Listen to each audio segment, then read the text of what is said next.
Hi everybody.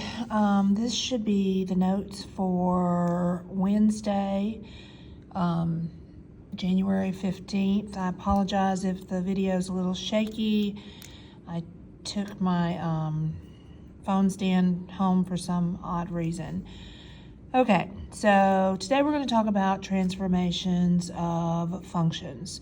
So you have heard transformations before, primarily in geometry. What was reflection, meaning what was pointing up can be reflected down. So basically we call that a flip. It can be down or over. We could have a translation, which sometimes teachers call that a slide. Essentially, it's just a move. So you can move left or right, up or down. Rotation is a turn. And so we can turn so many degrees. That looks like a G, not an arrow. Apologize. Dilation is to make bigger or smaller. So we are going to use these terms in conjunction with functions to make graphing easier. Graphing can be tedious, it can take a long time, particularly when you don't have a graphing calculator. So primarily before this year, you used t-tables. This is an example of one. This is an absolute value equation. So you would put some points in there, let's say 0. Negative of 0 minus 1 plus 4 is negative of the absolute value of negative 1 plus 4 is negative 1 plus 4, which is 3. If I put in a 1, negative of 1 minus 1 plus 4 is negative of 0 plus 4. When I put in a 1, I get out a 4. When I put in a negative, when I put in a 2, 2 minus 1 plus 4 ends up being negative 1 plus 4, which ends up being 3. So what happens, and I'm not going to do the entire thing, but what happens is you end up with these points that belong on the graph. And then as you do more and more, you fill out the graph and you see the general shape of the graph. That is not the most efficient way to do it, because I can know for a fact that this, because it's an absolute value, that the shape is going to be a V, and it was. But I can use my other clues to transform the parent function of the V shape into this without having to do the t-table. I can say, oh, okay, this negative out here makes the V flip upside down. It is reflected. This one here translates the function 1 unit to the right. So it was at the origin, but it went 1 unit to the right. And this one translated it 4 up, 1, 2, 3, 4. And now I have the new center, and I didn't have to do all of this. Now, I know you didn't follow me with that so far, but you will with very, very little effort. So first, what I need to do is to introduce you to the concept of parent functions. We're calling these basic shapes parent functions. And essentially, a parent function is kind of what the basic building blocks for a function. What is the shape of the function, and where does it start out at before we translate it? So if I look on your next page, you know for a fact, you've done it for years, that linear, the parent function is y equals x, is a straight line, and the parent function goes through the origin, and it has a slope of 1. We can look at this. It has an invisible 1 and then an invisible plus 0. It starts at the origin and it goes up 1. So the key shape is a line. And the key features in this case is it has a slope of 1 and it starts at the origin.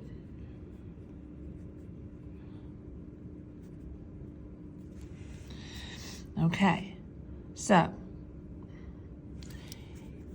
where does the information lie? Okay, that is just saying, how do you know what to do with it in order to transform it?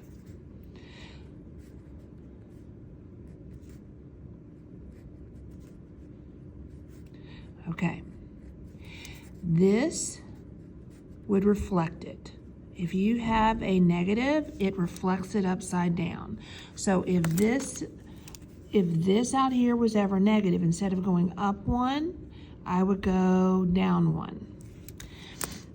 Whatever this is rotates it. So it changes the slope from a 1 to a 2 or a 3. So if this said y equals 2x, I would still start here at the origin, but I would go up by 2's every time. And then the b that you're very used to moves the shape up or down that amount of time, that amount of units rather. Okay, absolute value is y equals the absolute value of x. It starts at the vertex. The key shape is a V. It is got a vertex at the origin. And it goes up by 1 on either side. And again, I apologize for how much this is moving around. Now, where does the information lie? So you are going to be looking, the x is always going to be in the absolute value sign. If there is a negative out here, it is going to reflect up or down. Sorry. If there is a number here, it is going to change the slope, the rotation. Any number on the inside moves it left or right, in the opposite of what you might think. I'll explain why here in a minute. Any number out here moves it up or down. So if, for example, I had y equals negative absolute value of x plus 3 minus 4. So it is going to take the vertex. We're going to do our movement first. And it's going to move it 3 to the left and down 4. 1, 2, 3, down 4. That's the new vertex. Was here, went there. And then this reflects it down. The slope was still 1. I didn't have a number right here. And this is my new graph without having to make a t-table. Quadratic is going to look very, very similar. Y equals x squared. And I'm going to put a set of parentheses there for a reason. Okay? Key shape is a parabola. And the feature that you want to look at most often is the vertex. And then it has a pattern. I'm going to explain why here in a minute. Of up 1, then 3, then 5, if you have enough room. So it starts at the origin. From the origin, it goes up 1 on either side, then 3, And then if there's enough room, 5. And that is your parent function. Now, I'm going to flip this over so that I can explain why it's 135. You do not have to write this down. I'm just trying to explain. When you square something, so 0 squared is 0. 1 squared is 1. 2 squared is 4. 3 squared is 9. 4 squared is 16. There is a pattern that happens. This is plus 1. This is plus 3. This is plus 5. This is plus 7. It's called a secondary difference. So there is a discernible pattern among the outcomes, but it's not like a linear where you're always going up by the same amount, but there's still a pattern there that I can use. So if I had 5 squared, I know that's 25. But if I didn't know that, I could also add 9 to 16. So when I'm trying to just graph a quadratic without having to find every single point by calculating it, I can do that. Now, how does that help me? Let's say I have y equals x plus 3 squared minus 2. Okay? Let's make that plus 2 so I have more room. Okay? So here, the one on the inside is always the opposite of what you would think.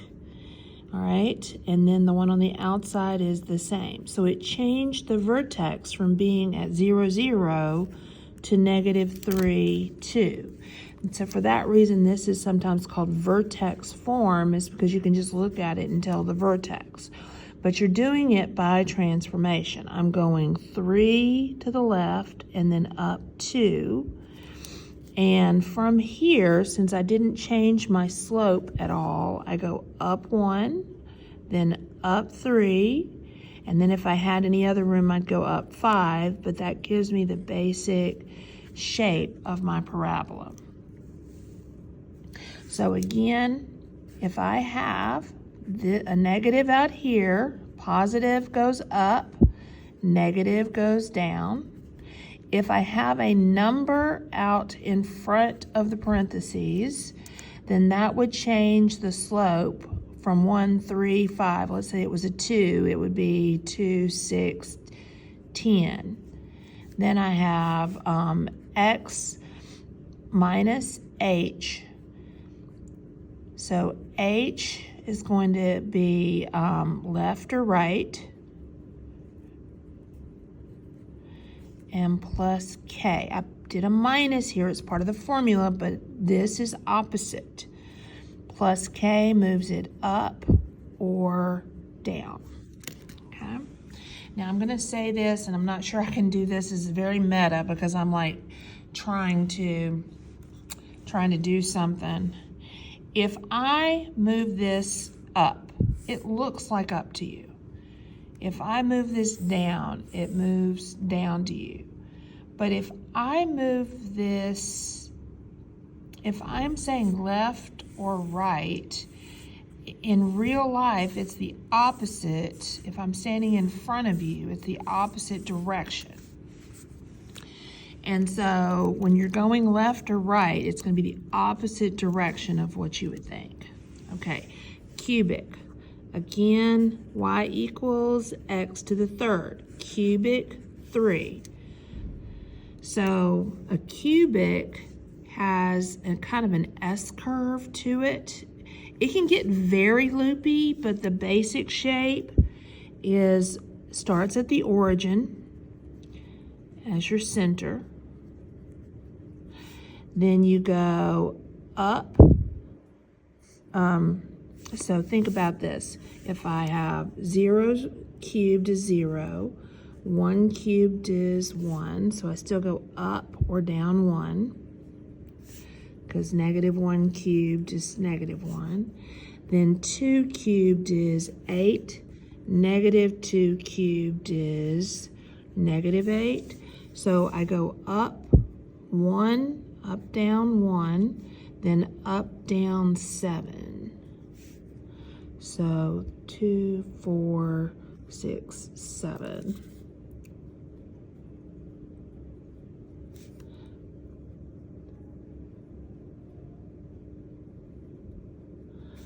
I don't know why. Sorry, I'm looking at my phone and this thing at the same time, which is not helpful. Okay.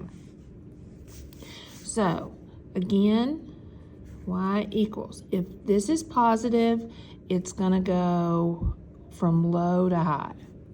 If it is negative, it goes from high to low. Okay? It really goes up and down like that.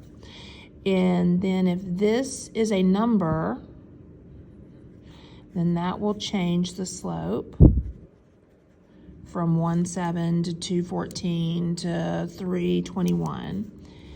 Then x minus h cubed, this number moves it left or right, plus k, this number moves it up or down. I swear we're almost finished. Okay, these will go faster. Okay, square root is y equals the square root of x. So the key shape, it's like half a parabola on its side.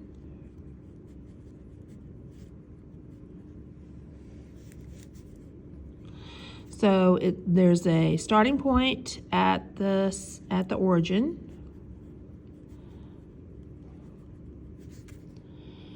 And then instead of going up 1, up 3, up 5, it goes over 1, over 3, over 5.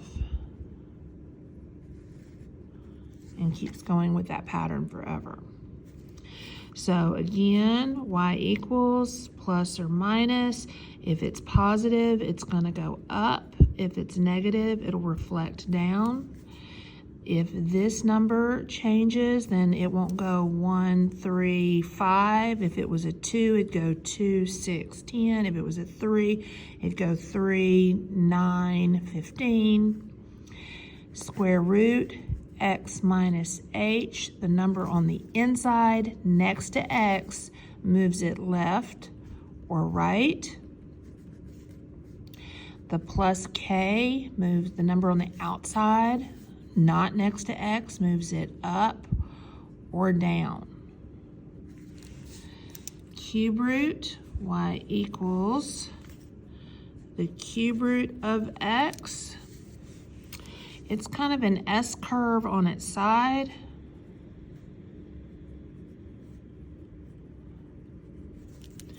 So we're going to start at the origin. Center is at the origin. And instead of going up 1 and 7, it's going to go left and right 1 and 7. So I go right 7. Sorry, right 1, then 7, left 1, then 7. And it makes kind of the same shade as a cubic, but on its side. We're going to get to this D and R tomorrow.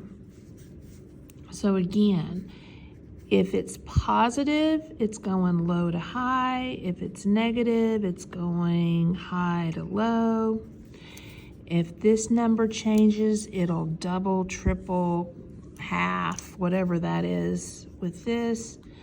We've got the cube root of x. Whatever's inside here with the x moves it left or right. Whatever's outside moves it up or down. Okay. Okay, this is an exponential equation, which is any number raised to a power where the variable's in the power. So if I have y equals 2 to the x, that is an exponential equation. So that starts off in the middle because anything to the 0 power is 1, okay? Then whatever number is here is how much it goes up So 2 to the first power would be 2. 2 to the third power would be 8. I'm putting a 2 because I cannot graph B. And then whatever this is, it gets really close. Sorry, this is supposed to be at a 1, not there. So the key feature is the center at 1, 0, 0, 1. Sorry. And then it gets really, really close to the x-axis, but never exactly there because you can't turn that into a 0. Here's what I need you to know. We're not going to do these for a very long time. The only thing I need you to know here is I need you to know plus. If it's plus, it goes up. If it's negative, it flips and goes down. I need you to know that if this number changes, it will change the slope. You do not have to do anything with that right now. Then wherever the x is, sorry, the b, the x minus h is in the exponent, that moves it left or right. And then the plus k is back down on the main line. So, and that moves it up or down. So, for example, if I had y equals 2x plus 1 minus 3, then this center would be at -1, -3 instead. So it would move back to -1, -3. Okay. We're going to stop because I've already realized that that was a little step too far for something that I'm not here for, and that I'm trying to video this while I'm talking. So what I need is you to go to Delta Math, and there's some practice. It is easy. You absolutely can do this. It is due by the end of the week because I don't want y'all thinking, oh, I can just do this whenever I want to. You're in class with a sub, you have plenty of time. So need you to work on that. Tomorrow we're gonna finish the notes on the packet that I gave you last week. And then Friday we're going to do something on domain and range, which is what D and R stand for. And I will see you then.